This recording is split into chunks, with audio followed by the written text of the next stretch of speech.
Skincare is key. Before applying makeup, make sure to take care of your skin by cleansing, toning, and moisturizing. Primer. Use a primer to create a smooth canvas for your makeup, and to help it last longer. Foundation.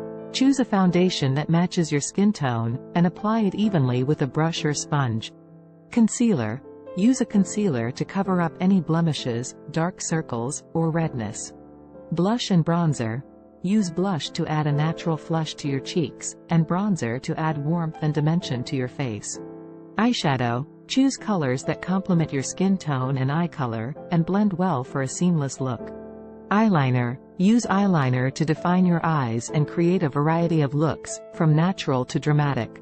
Mascara. Use mascara to lengthen and volumize your lashes.